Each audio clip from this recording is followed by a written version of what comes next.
Welcome to Reality Check. In our last episode, we focused on demand. Where is demand going? But if you've got demand, you really need supply.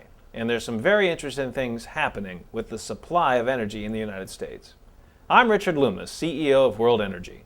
And I'm Jim Puplava, president of PFS Group. Well, Jim, in our last conversation, we talked about demand and how the EIA had readjusted its numbers from 85 to 83 million. Let's talk this time about supply. Just how much can we produce? You know, it's interesting, Richard, as the IEA was adjusting their demand equation, they were also reducing the supply side, especially for OECD producing countries. They dropped the supply production by 500,000 barrels a day, and there are a lot of people like Jeff Rubin out there that think that that figure is going to drop by 1 million barrels by the time we get to next year. And you and I were talking earlier about the IEA's report that came out last November, where they studied or did an in-depth study of 800 of the world's largest oil fields, I think, that produce close to 50% of the oil that we consume on a daily basis. And the astonishing thing about that study was that the depletion rates from the existing wells were much higher than they originally estimated. So they increased their depletion rates, meaning that we were going to have to invest a lot more money each year in order to just keep us flat and remain in place, not even talking about the additional investments that would be required to increase energy production if the world economies were to grow. And let's look at decline for just a moment, Jim. I mean, I think most people understand that when you drill a well, its production rate does not remain constant over the life of the well. Eventually, you got the stuff out of the ground, and you got to go drill another well, which requires more cash investment. The IEA originally said they felt decline was in the 4% range, then they upped it to, I think, the 5% range, but that report put it up closer to 10% at the 9% range. That's a lot of ground you got to make up every time you come to the table. Well, it's not like that, Richard. We're talking about depletion losing out close to 4 million barrels a day. Well, if you're talking about 4 million barrels a day, in the next 5 years, we're going to have to find new oil fields that are going to replace 20 million barrels a day of production. And the only way that you're going to do that is make the needed investments.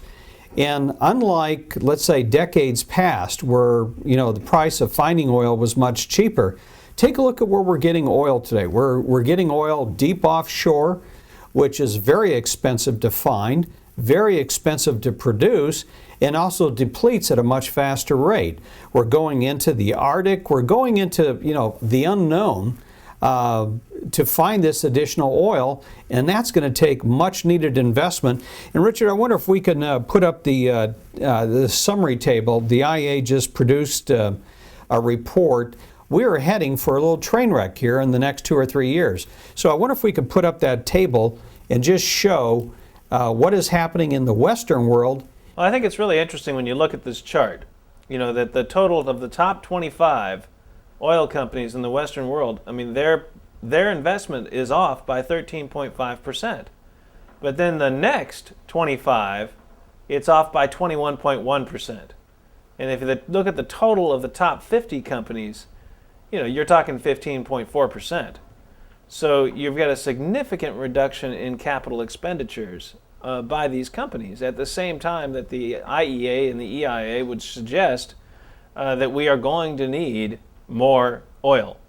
So we're sitting in a position where we're reducing the investment needed, one, to keep up with the decline, and two, to keep up with any kind of increases in demand. Well, it's not only that it's the Western oil companies that are cutting back on their expenditures, Richard, but you mentioned the figure. The top 25 companies, 13%, it's over 20% for the smaller companies, and it reflects also what's going on in our capital markets. A lot of the smaller independents right now are having trouble tapping the capital markets, rolling over debt on existing debt, in addition to trying to get new capital to go and explore and find more oil or more natural gas. So the smaller the company, the big oil companies have a lot of cash on the balance sheet, so they are cutting back the least. But as you get the smaller the company, the more important the credit markets are in terms of functioning, providing capital so they can go out and explore. Yeah, I think the numbers are right in front of us. If you're looking at 83 million barrels a day that is required for the global economy to function, and you're looking at a decline rate that could take us, say, 8 to 9% down, depending on how that looks, and then you look at the compounding feature of the capital markets not being available and companies really pulling back on projects, now we've got a pretty serious issue. We could be looking at a collapse much, much quicker and much higher prices, just right around the corner. And what we find here in the United States, of course, you don't have the major oil companies drilling here, not too much. BP is an exception, but the majority are independents, small ones. And these are 10, 20 people shops. And as soon as they run out of cash, they can't go out and drill. They can't hire the rigs, they can't go out and get the leases, and they can't bring more supply on board. And these are companies that really spend 150% of what they make annually in trying to keep their production up. So it's a real tough spot we're going to find ourselves in unless we can find an answer to this equation. You know, just to show you how tough and what it means in terms of depletion rates, when the IEA was talking about depletion rates, they had a couple figures. They had one, I think it was closer to between 5 and 6%. And then they had another one, which is if you don't make the needed investment, these depletion rates go much higher. And I think that's that 9% figure. And Richard, there was a graph that the IEA did in its recent report, and I wonder if we can put that up, and it's showing the depletion rates by region in the world and what happens if additional investments aren't made, because it shows, for example, in the OECD Pacific, depletion rates run up to close to 20%. If we talk about the OECD North America, depletion rates go up to close to 15%. They're around 12% in Europe. And it really shows the impact of what's going to happen if these needed investments aren't made. You know, what it implies is we're going to become even more increasingly dependent on OPEC countries, even though they're also cutting back on their investments. They're cutting back on their expenditures. And even this chart, if we look at it, it shows that they've got a 5%, almost 5% decline rate themselves. So if they're not investing, that decline rate increases until it really is 5%. So if all regions in the world are experiencing these kind of declines, we have a problem unless we can find new resources. And I haven't seen too many come on. I mean, one of the ones that appears on the blogs a lot is the Bakken Shale here in North America. And there's a report out that says it has 4.9 billion barrels of oil yet to be discovered, which I thought was terribly interesting since it's only producing 70 million barrels a day now. And it's a shale play. Yeah, and a shale play is much different than conventional oil production where you drill a hole and it comes out in a land rig. It's more expensive. It has more to do with mining operation. And the other thing, which I think is very important, as big as that discovery may have, or the potential it may have, Richard, from the time that you go out, poke a hole in the ground or do some tests to try to find out what you have, to the time you are able to bring in production and bring it online, to the time it gets to a refinery, to the time it gets to you and I in the pump, we may be talking 7 to 10 years. Once again, the same problem that we have with alternative energy replacing existing fossil fuels is a time factor, and we don't have a lot of time. We don't have 10 years to bring renewables and alternatives up to speed to replace a good portion of what we're losing through depletion, nor do we have a lot of time to go out and make the much needed investment that we're going to have to keep existing production just in line with what we're losing through depletion. Well, and I think the other problem is even if you had the money, where would you spend it?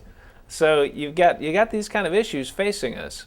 I thought one of the unique parts about the Bakken also is the environmental impact. And of course, we've pulled back on that.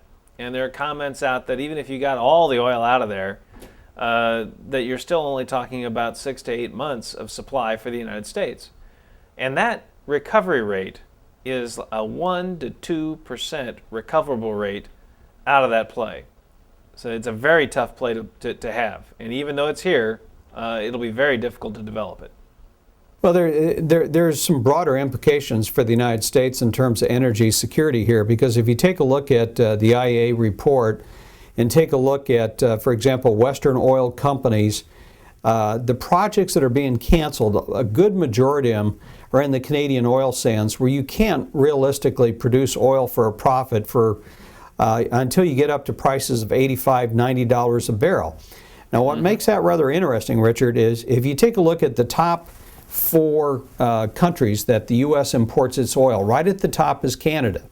So the U.S. is counting on Canadian oil sands production to double to 3 million barrels a day. Now we're taking a look at the majority of these investments are being canceled. So Canada may not meet those expectations. So that's number one. Number two, we get a lot of oil from Mexico, and as everybody is, I'm sure, aware that is viewing this, is Canarell, Mexico's largest oil field. Production is dropping off a cliff. So in the next couple of years, we're going to lose imports from Mexico because they'll no longer be able to export. They'll no longer have the surpluses. If you take a look at 2 other producers that we get our oil from, Saudi Arabia. Saudi Arabia is selling a lot of its oil now to China, which is tying up that oil in long-term contracts.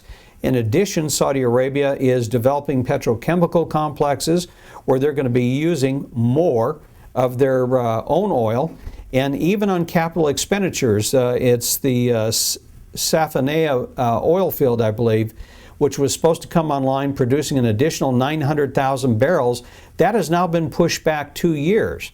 And then number 4, when you get to Nigeria, they're shutting, every other week they're blowing up a pipeline and shutting down production, whether it's Shell, whether it's BP or Eni. So here we have 4 of our largest exporters to the United States. Canada is cutting back on its production in the Canadian oil sands. Mexico is losing oil due to depletion. Nigeria is producing less due to political and geopolitical conflicts.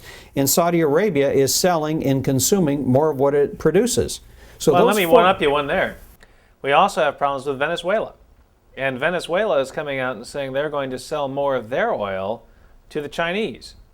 So as this supply moves around, we really need another source. And if Canada cannot be that source, if it can't step up to the plate because the price is too low or because of environmental concerns, it's going to be very, very tough to fulfill our need of 20 million barrels a day. Additionally, we've got more demand coming. You can see it as the recession stops or starts to end. People will go out and start consuming. And we're headed right into that perfect storm that you and I talked about back in November of last year. If the stimulus works, we're in trouble. If you look at what happened in India, they put a stimulus package together and they started paying their government employees subsidies to go and buy cars. Well, their car market is up by 8%. It obviously works, and that's going to cause demand to rise there as well, which again, we're having scarcity of resources in countries with large populations that are going to begin consuming more. So what does that do? That puts an upward pressure on the price. How far up do you think it'll go? Richard, in this kind of market, depending on whether we have another credit crisis, I think you're going to see a series of stair-step climbs in the price of oil. There'll be spikes, very much in what we saw develop in the earlier part of this decade. As demand increased in the developing world, as we saw global synchronization of economic growth globally between developed and developing economies, we got choke points. Whether it was loss of production due to Katrina and Rita, whether it was earthquakes in China that caused China to go into the markets and buy diesel fuel to power their generators, whether it was conflicts in Nigeria where production was shut down. And what happens is when you get these bottlenecks and you can't get it, well, you know what? You get price spikes. And it was one of the things that happened last year where you had a congressional panel look into price spikes. And as they did so, they said, you know what, a lot of these price spikes that we saw in energy were really caused by bottlenecks, refineries that were shut down. We haven't built a new refinery in this country since the 1970s, and many of the refineries that we have, 40% of them, think about that for a minute, are located all along the hurricane belt in the Gulf Coast. So, well, there's another interesting part on that as well. In that same IEA report, if you look at their table on major oil refinery projects deferred at least 18 months, suspended or canceled since September 2008, it's pretty ugly. We're definitely not trying to fix this choke point. We're actively pushing it back. So let's just suppose supply is more needed here in the United States. If our liquids use goes up, we have not built the capacity to supply it, even though we already experienced what happens when you don't provide it. You get a $5 price at the pump. Well, I think what we could see in this train wreck that we're talking about is I actually think that in the next decade, Richard, we're going to see shortages. And they're going to be shortages caused by bottlenecks, either one, of economies growing too fast, where there's more consumption demand placed on the energy infrastructure, two, geopolitical problems, whether it's Nigeria, the Middle East, and three, just geological problems, just the natural factors of depletion and the fact that we are not making the much needed investment. And that's one thing I think this IEA report was really sending out a warning, as was their report issued in November, is the time to act is now. And I can remember the conclusions to the November IEA report. This isn't something that we can postpone because the clock is ticking and the hourglass is running out of sand. And I think that's why they produced this second report, because here we have, as we have talked on these reality checks, we have governments around the globe. I think the last time I counted, there was like 677 various stimulus programs around the globe, monetary stimulus or fiscal stimulus to encourage economic growth. At the same time, that economic growth is going to require greater use of energy. The supply of energy is beginning to decline. And just take a look at what's happened to the rig counts in the United States. They're down about 55% since last September. You look at that, and then you look at where we're going to focus our effort. We've got a stimulus package here in the United States, and the majority of that money is focused on renewable when it comes to power. So we're going to go out and we're going to try and develop our renewable resources to try and handle our power needs. At the same time, our vehicle fleet isn't going to transition fast enough to take advantage of more electric power. We're still going to be stuck on the hydrocarbon. So the big loser in all this is going to be the consumer as these prices start to go up. Globally, if we're dealing with constrained resources and we have a competition going among economies on who can get the cheapest resources, that does not bode well for the United States for a variety of reasons. In Nigeria, of course, in the Niger Delta, you have these individuals who want a piece of this that are shutting down supply. I think we could see that happen in a variety of countries as their internal needs increase, their exports decrease, you get less money flowing, we got a problem.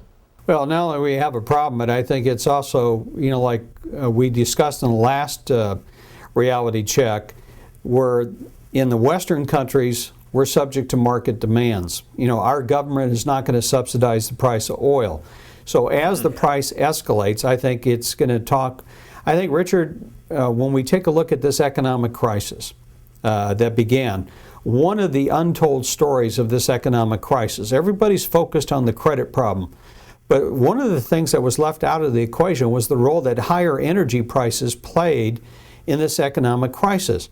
What did consumers do when the price of gasoline earlier in the decade went from below $2 to as high as at one point $5 here in California? That's less money that consumers have to spend on other discretionary items.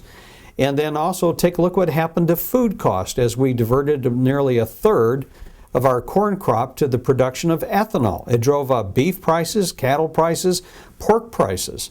And so there's, I think, another story here that needs to be told is if we recover, what kind of recovery is it going to be? Is it going to look like recoveries in the past? And I think that's a good topic for the next reality check. Well, and this same thing, when you talk about a $5 gasoline price and a $150 oil price, I'm sitting here in Houston, which is the energy capital of the world. Our economy was booming. And we had people going to work. We had scarcity of resources. We didn't have enough rigs. We didn't have enough people. Everybody was trying to get busy and bring resources to market. Scroll forward to February, everything was shutting down. So rigs were dropping, people were becoming unemployed. We lost one of the big bright spots in our economy. Now we scroll forward again, and the price is starting to come up. Instead of people going back to work, instead of people starting to bring back those rigs and start drilling, we're saying, well, wait a minute, we have to wait and see what this cap and trade legislation looks like and what the scenario is coming out of this government. Are we going to be allowed to drill or not? So let's just hold back, let's wait. And I think we're going to see government regulation really drive those investments. And they're just not very good at picking net energy winners. You talked about the corn ethanol. That was a major debacle. Here was a situation where we picked something that took more power to produce, which was good for the natural gas industry, than it actually produced in energy for the car. And yesterday I saw for the first time an E85 pump here in Houston, and it was over at the HEB. So we really got to be very, very concerned with what are we picking? What are we choosing as our energy future? Yes, we want clean energy, but we also need to generate 100 quadrillion BTUs annually. And you can't really do that on the back of a solar panel with today's technology. No, you're not going to power a 747 and fly across the Atlantic on solar panels as well, or wind turbines. Just doesn't work. Unless you can get a really big extension cord. Well, Richard, perhaps where we need to go next is talk about what this recovery is going to look like and what life in the next decade will look like as the price of energy begins to escalate, as not only our economy recovers, but even more importantly, as the global economies, especially the developing world, begin to grow at much, much faster rates. Well, and I think one thing we can be certain of, and this is, I guess, looking into the future in the crystal ball, I think if we do not invest in our hydrocarbon infrastructure, those prices are going to go up. As those prices go up, of course, a wind farm is going to look more economical. But is it truly the right way to go? Is it generating value? Because if we were to invest in our natural gas infrastructure, which we have a lot of natural gas, we have a lot of coal, if we were investing in those and trying to find technologies that would allow us to bring that to market, would we be better off? Would that be the better direction to go as a transition as we head toward better technology on renewables? I think this is a question that Secretary Chu ought to be looking at very, very carefully as he goes out and starts talking about how we're going wind and we are going nuclear. Well, once again, I think it's having a coherent, comprehensive plan. And it seems to me you have various interests in the energy sector. And it's one interest over another rather than having all these interests to come together and reach a common consensus, because we are going to have to electrify the transportation system. We are going to have to develop alternatives. And we're going to have to, whether it's on the electric grid system, expanding that, electricity, but also, Richard, we're still going to be reliant on fossil fuels for the next 10 years, or let's say the next couple decades. We're not there yet. You can't wave a magic wand and 10 years from now you can say, you know what, we'll have electric buses, we'll have electric cars, we'll have electric trucks, and that's going to power our transportation system. That's really unrealistic. Well, and you got T. Boone Pickens investing in a manufacturing facility to make natural gas-powered cars. So, I mean, people are trying. But again, you only I think transportation rotates through the system about 2% a year. So we retire that much of our transportation fleet and we can transition to something else. Now in Western Europe, I guess it was during the last crisis, they decided they would transition to diesel fuel. And they've been running at 2%, 2%, 2%. And I think at this point they're at 54, 55% of their transportation fleet runs on diesel fuel. That at least was movement, because diesel obviously goes farther than gasoline does. Here in the United States, we're on a gasoline standard. Everybody's got one of those. So even if you decide to electrify the transportation fleet at 2% of turnover a year, you're looking at many, many years before our hydrocarbon-based fleet is retired and our electrified fleet takes the majorative position. Well, Jim, in our last episode when we looked at demand, you can see that demand has been running relatively flat. 85 million barrels to 83 million barrels. What's a couple of million barrels between us? In supply, we have a really different picture. We have a situation where supply could severely be restricted by two factors. And I think your description of the decline factor and then of the investment future doesn't look very good. How do we find a path forward in this environment?